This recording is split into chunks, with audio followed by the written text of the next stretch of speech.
Push and hold the power button to turn it on. This is the button that enables the Wi-Fi, so you can connect to it with your smartphone. Make sure to use the Ricoh Theta S app. And then this toggles between still mode and video mode. And this button here starts the recording. So we're in video mode. I'm just going to kind of turn it around here, make a little recording, and stop. In this applied case, you'll find the USB cord, connect to the camera, and then to the computer. We're going to connect the USB cable to the Ricoh Theta S, and when you do it, you should see, there it is, it's going to launch the Photos program. I'm going to close the Photos program because I don't really want to use it. And okay, so I'm going to go to Image Capture, which is under Applications, and you should see the Ricoh Theta up there when you've done that, and there's our file. So just for demonstration purposes, I'm going to copy it to the desktop. And there it is. Quit image capture. I can now eject. Actually, there's no need to eject it because it doesn't mount it. So I'm just going to unplug the Ricoh from the back of the computer. And now, if you were to play this file back, it's going to look like this. So it needs to be run through the Ricoh Theta app. I want to go ahead and put it here on the dock. Open it.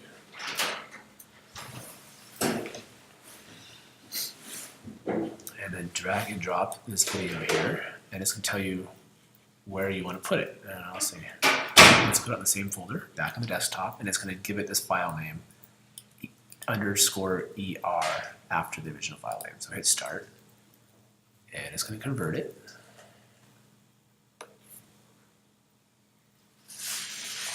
And now you can click and drag around and have complete control over the video. All right, there we go. I'm going to just quit this program here. Okay, a couple things you need to know. First of all, when you go to Google, you can type in the name of the camera, and the top hit that comes up with is the website where you can go to download any software that you need for it. You would just go to the download section here. And this is the camera, the Ricoh Theta S, and you can download the app for Android or iOS, as well as an editing app for Android or iOS that works on both of them, and the computer application for Windows or Mac, which is this application here. So after you've run the video file from the camera through the application, it's going to output, see this is your original file here, it's going to output one like this. Now, what to know, just make sure the -ER indicates that it's the new file that's properly analyzed for 360 playback. Also take note of the dimensions of it. It loses a little bit of resolution from 1920 by 1080 to 1920 by 960. This is important if you want to edit your footage. For example, let's go into Adobe Premiere and let's just drag in this clip. When I edit, make sure that you tell Premiere if it asks you to match the sequence settings to the clip settings. One way to check is just go to sequence settings and let's just see 1920 by 960. It's got it correctly. It correctly analyzed it. So this is where you could add some music, some titles, or make cuts or whatever you wanted to your video. So I'm just going to trim it a little bit, and then I'm going to go ahead and export it.